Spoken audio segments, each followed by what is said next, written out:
جو trade importance ہیں وہ اصل میں یہ ڈسکور کرتے ہیں.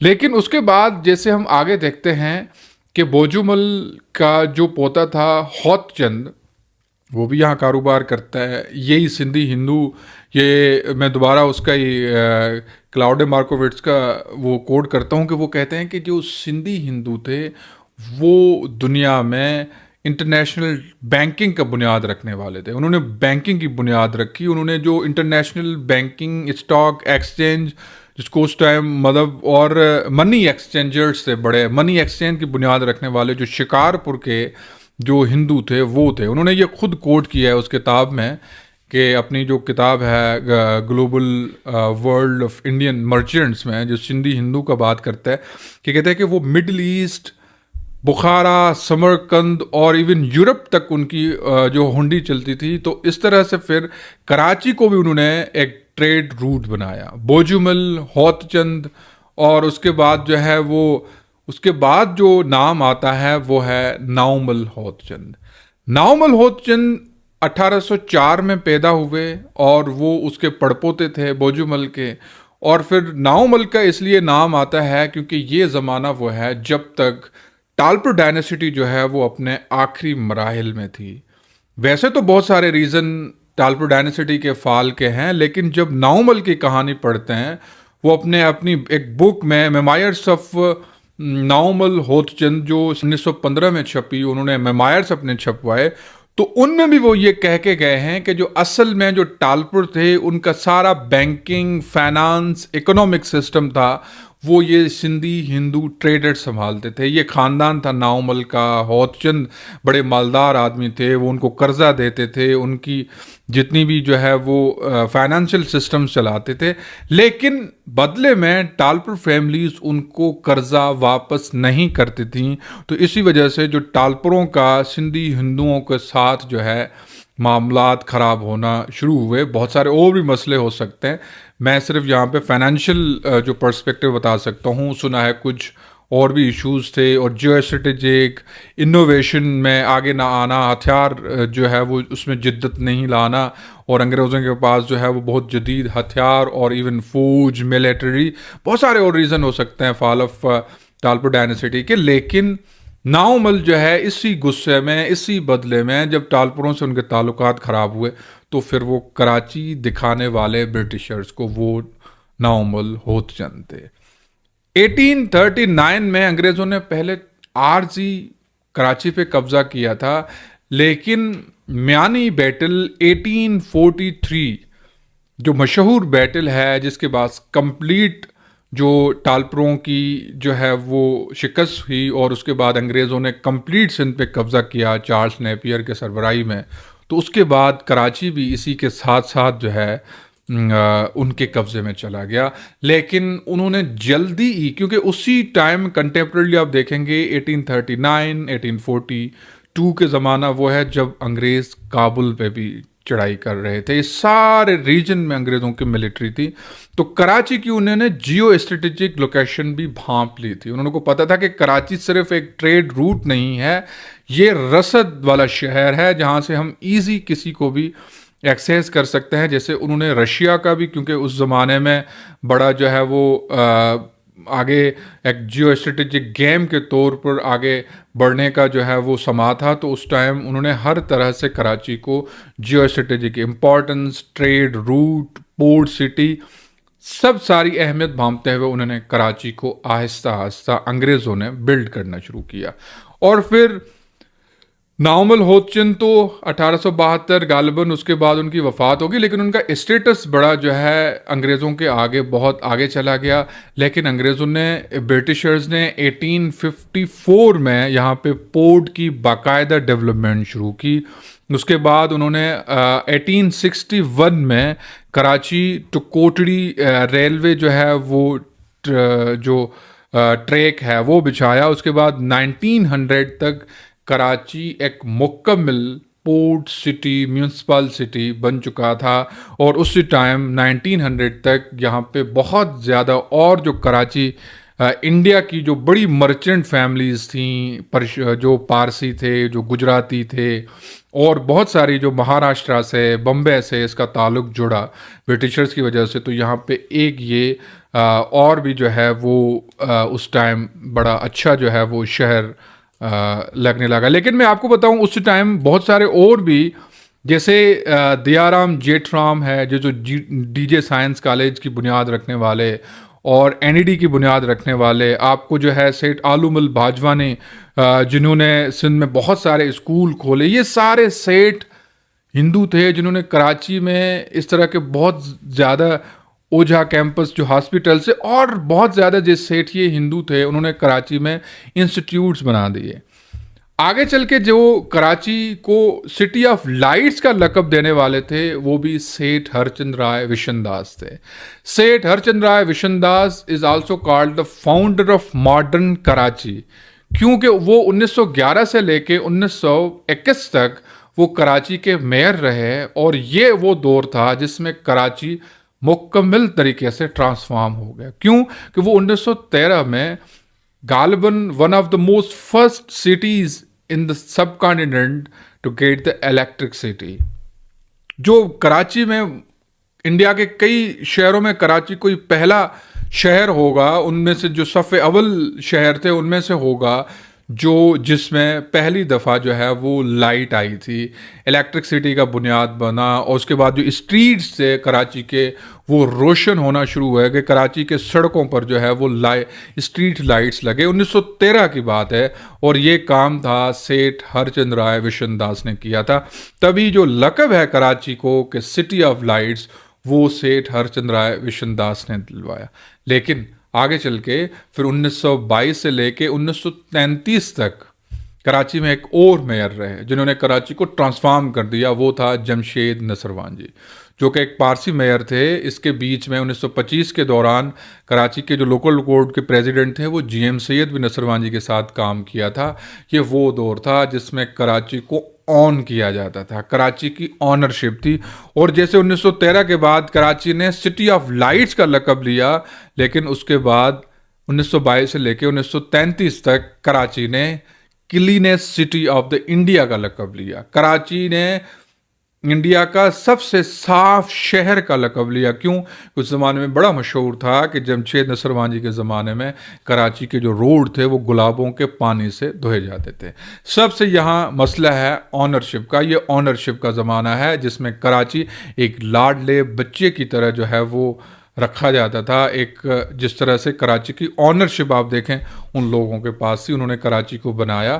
تو فاؤنڈرز جو کراچی کے تھے وہ ہندو سیٹھیے جو یہاں پہ ٹریڈ کرتے تھے، جنہوں نے کراچی کو ایک لاڈ کو پیار سے آن کیا. جو وہاں پہ even Parsi, Sindhi Hindu, even Muslims تھی. جی ایم سید نے کراچی کو بنایا، اس میں بہت سارے اور بھی انسٹیٹیوٹس بنائے. لیکن 1933 کے 35 تک کے زمانے میں بھی کراچی میں، لیکن اصل جب اسمبلی آئی تو یہ اس زمانے میں الیکٹورل پولیٹکس کا زمانہ آ چکا ہے. 1937 کے بعد 1947 تک یہ شہر اقتدار بن گیا، پاور پولیٹکس کا مرکز بن گیا. اسمبلی بن گئی، جاگیردار جو رورل ایریاز سے آئے سندھ سے اور جو ہندو سیٹھیے ان کے بیچ میں یہ شہر جو ہے ایک پاور گیمز کا جو ہے وہ اسٹیج بن گیا. لیکن اس ٹائم میں بھی کراچی کو ایک بھانپ لیا گیا تھا کیونکہ پارٹیشن بہت قریب آ چکی تھی. اس ٹائم کئی سی ایم چینج ہوئے. لوکل گورنمنٹ کا وہ جو آنرشپ والا سسٹم تھا وہ شاید اس جو پروونشل اسمبلی بنی تھی کراچی میں، تو اب یہ امید رکھی جا سکتی تھی کہ جو لوکل گورنمنٹ نے کراچی کو ایک مطلب جس طرح سے رکھا تھا تو وہ پروونشل اسمبلی بھی اس طرح سے رکھے گی. لیکن یہ گیم کیونکہ ساری پاور پولیٹکس کے بھانپ مطلب چڑھ گئی، تو اسی وجہ سے کراچی نے 1937 سے لے کے 47 تک جو زمانہ دیکھا اس میں صرف اور صرف پاور گیمز کا زمانہ دیکھا. اس میں یہ تھا کہ کراچی کو بھی بھانپ لیا گیا تھا کہ یہ شہر ہے جہاں سے ہم اپنی کانسٹیٹیوئنسیز بنا سکتے ہیں. یو پی سے، سی پی سے بڑے لیڈرز، دلی کے کراچی پھر دلی سے کنٹرول ہونے لگا، پھر کراچی یو پی سے کنٹرول ہونے لگا، کراچی سی پی سے کنٹرول ہونے لگا. تو پھر اس ٹائم جو ایک ٹرننگ پوائنٹ تھا وہ تھا پارٹیشن. 1947 14 اگست 15 اگست کے بعد کراچی کی تقدیر مکمل تبدیل ہو گئی. ریزن یہ تھا کہ کیونکہ اس ٹائم جب 1941 کی جو سینسس ہوئی تھی اس میں کراچی کی جو آبادی تھی وہ 4,35,000 آبادی تھی، لیکن اتنے باہر کے لوگ آئے کہ کراچی کی آبادی 1951 میں 11 لاکھ ڈکلیئر کی گئی. صرف یہ جو 47 سے لے کے 51 تک جو مائگریشنز ہوئی 6 سے 7 لاکھ صرف کراچی میں ہوئی تھی. تو ویسے تو جانا جاتا ہے کہ بہت 30 سے 35-50 لاکھ جو باہر سے لوگ آئے، لیکن کراچی کے لوگوں کو باہر کے آنے والے لوگوں سے کوئی گلہ نہیں تھا، ان کو کوئی مسئلہ نہیں تھا. مسئلہ یہ تھا کہ کراچی نے پھر جلاؤ گھیراؤ اپنے باشندے جو کراچی کو جنہوں نے بنایا ان کے گھروں کو جلاؤ گھیراؤ کیا گیا، ان کو یہاں سے فورسڈ مائگریشنز کہتے ہیں اس کو. کراچی نے بدترین فورسڈ مائگریشنز دیکھیں. کراچی نے وہ اصل باشندے جو جیسے میں نے کہا کہ دیا رام جیٹمل کی اولاد، اور پھر آپ کو سیٹ آلومل بھوجوانے کی اولاد، جنہوں نے کراچی کو بنایا، سیٹ ناؤمل ہوتچن کی اولاد، اور پھر سب نے ایون جمشید نصروان جی کی اولاد نے کیا کیا نہیں دیکھا اس شہر کو. پھول کے جو ہے وہ پھولوں کے پانی سے، گلابوں کے پانی سے دھونے والے شہر کو انہوں نے اس پارٹیشن کے نتیجے میں خون کی ہولیاں ہونے لگی. اور کراچی نے پھر جو 1947 کے بعد جو خون کی ہولیاں شروع ہوئی وہ آج تک اس شہر کراچی کی مقدر میں ہے. لیکن کہانی ہم آگے کرتے ہیں. 48 میں اصل میں اس بنیاد کو جو ہے نا اس کو بنیاد بنا کے یہ کہا گیا کہ اب Urdu would be the national language. یہ قائد اعظم محمد علی جناح نے اعلان کیا.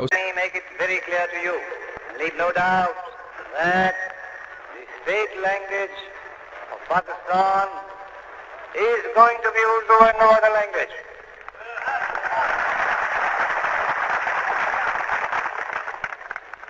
And anyone who tries to mislead you is really the enemy of Pakistan. Without a state language, no nation can remain tied up solidly together and prosper. Look at the history. Every government has got to have some state language.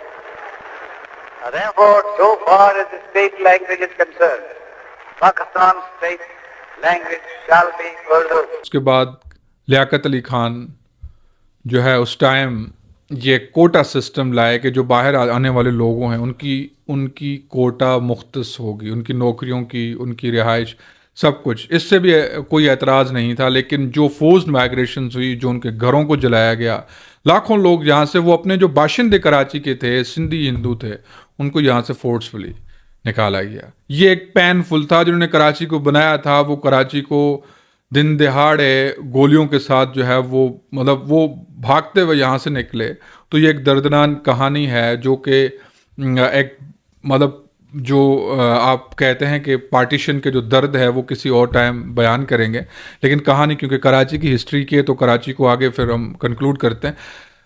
51 میں جیسے میں نے بتایا 6 lakh population بڑھ چکی تھی، Urdu controversy جنم لے چکی تھی، کوٹا سسٹم آ چکا تھا، اور پھر اوپر سے آپ کو میں یہ اس طرح سے لیاقت علی خان نے جو کوٹا سسٹم انٹروڈیوس کروایا، کراچی فیڈرل ٹیریٹری ڈکلیئر ہو چکا تھا. حالانکہ سندھ اسمبلی نے 48 میں یہ ریزولوشن پاس کیا تھا اس کے خلاف. اس کے تناظر میں قاضی اکبر نے یہ ریزولوشن پاس کیا تھا اس کو رد کرتے ہوئے، اور اس کے بعد وہاں جو سٹنگ گورنمنٹ تھی، الیکٹڈ گورنمنٹ سندھ کی، ایوب کھوڑوں کا جو سی ایم تھے، ان کو ریموو کرتے ہوئے اس طرح سے قبضے کی صورت میں وہ گورنمنٹ بھی ہٹا کے کراچی کو فورسفلی فیڈرل ٹیریٹری میں ڈکلیئر کیا گیا. یہ کراچی کے تقدیر بدلنے کے دن ہیں. وہ کراچی جو سٹی آف لائٹس تھا، وہ کراچی جو کلینسٹ سٹی آف انڈیا تھا، وہ کراچی اب خون کی ہولی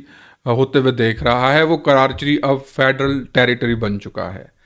فیڈرل ٹیریٹری بننے کے بعد جو کراچی میں ہوا وہ صرف اور صرف نفرت لسانی نفرت, ہیٹرڈ, ایتھنک ڈویژن. اب آپ کو میں بتا دوں, 1 یونٹ پیرٹی اسکیم آئی تو کراچی ویسٹ پاکستان کا حصہ بن گیا 61 کے اراؤنڈ, اور 54 میں 1 یونٹ آیا. 61 کی کانسٹیٹیوشن میں بھی کراچی ویسٹ, 62 کے کانسٹیٹیوشن میں کراچی بھی ویسٹ پاکستان کا حصہ رہا. لیکن 1970 کے بعد جس طرح سے مارشل لا اٹھایا گیا, جنرل یحییٰ خان نے مارشل لا اٹھایا, تو تقریباً اس ٹائم جس طرح سے بلوچستان کو پروونشل اسٹیٹس دیا گیا, اس ٹائم کراچی کو واپس سندھ حکومت پروونشل, جو سندھ پروونس کا حصہ بنایا گیا. لیکن پھر 1972 جولائی میں ممتاز علی بھٹو, جو اس ٹائم الیکٹڈ سی ایم ہو کے آئے تھے, جولائی 1972 میں انہوں نے ایک لینگویج بل پاس کروایا سندھ اسمبلی سے. پھر ایک ہیٹرڈ لسانی نفرت کا بنیاد بنا, اور پھر اس لسانی نفرت کے بیج اس طرح سے بوتے رہے, کیونکہ اس میں بہت زیادہ, پھر میں نے کہانی وہ نہیں بتائی جس میں جو اس ٹائم جو بیوروکریسی کا رول رہا, جو فیڈرل بیوروکریسی یہاں پہ کراچی میں آ کے جو ایک مائگریشن ہوئیں 1 یونٹ کے دور میں باقی صوبوں سے, اس کی وجہ سے بھی جو کراچی میں بڑا ڈیموگرافی, جو ایک پلانڈ مائگریشن تھی وہ کروائی گئیں, جس طرح سے کراچی کی کمپلیٹ ڈیموگرافی چینج کرنے کے ارادے سے ایوب خان کے دور میں, وہ دور بھی کراچی نے دیکھا. لیکن آگے چلتے ہیں, 72 کے بعد اردو بل کے بعد بڑے ریوٹس ہوئے یہاں پہ, اور وہ واپس ہوا آخرکار. لیکن اس کی جو بنیادیں پڑیں وہ آگے چل کے 77 میں ایک اے پی ایم ایس او کی بنیاد پڑی. لسانی سیاست کی بنیادیں کراچی میں آگے بڑھتی جا رہی ہیں. اس کے بعد 85 میں مہاجر قومی موومنٹ, لسانی سیاست اور باقی پارٹیز بنے. یہ ضیاء الحق کا دیا ہوا تحفہ تھا کراچی کو. اور میاں طفیل صاحب, جماعت اسلامی کا جو یہاں پہ رول رہا, اس میں بھی آپ دیکھیں گے صرف اور صرف لسانی نفرت, یہ کہہ کے کہ کیونکہ کراچی میں جو لوگ بستے ہیں ان کو ہم سدھارنے آئے ہیں, کیونکہ وہ اسلام سے بہت دور ہے, کیونکہ وہ ہندوؤں سے بہت قریب ہیں, کیونکہ پاکستان ایک فلاحی وہ اسلامی ریاست ہونے کے ناطے ہم سارے یہاں کے سندھ کے باشندوں کو, کراچی کے باشندوں کو, اس کا جو کیپٹل ہے سندھ کا, اس کو ہم اسلام کے قریب لانے یا ریفارمز کے نام پہ جو خون کی ہولی کھیلی گئی, یہ سلسلہ شروع ہے. لسانی سیاست نے کراچی کو نشہ, کلاشن کوف اور لاش بوری بند لاشیں دیں. یہ سلسلہ تقریباً 22 اگست 2016 تک چلتا رہا. اس میں یہ نہیں کہہ رہا کہ اس کے بعد بھی جس طرح سے ابھی بھی اب اس کا ذکر کریں گے, لیکن اس میں جو پارٹی نے, مہاجر قومی موومنٹ نے جو لسانی سیاست شروع کی, دوسری سائڈ پہ جو اور سندھ کے کمپرست پارٹیاں تھیں, وہ ایک پلانڈ لسانی اسکیم تھی. اب سب کے سامنے ظاہر ہو چکا ہے کہ چاہے سندھ سے لسانی سیاست کرنے والی پارٹی ہوں یا چاہے MQM ہو, یہ ایک لسانی اسکیم تھی جو لانچ کی گئی 1985 میں. اس لسانی اسکیم نے کراچی کو مکمل طریقے سے یرغمال کر کے 40 سے 50 سال تک اس شہر کو یرغمال رکھنے کی وجہ سے کسی بھی بڑے اربن پلاننگ ڈیولپمنٹ ویژن پہ کوئی عمل نہ ہونے دیا, جس کی وجہ سے آج جو کراچی آپ دیکھ رہے ہیں مس مینیج سٹی ہے.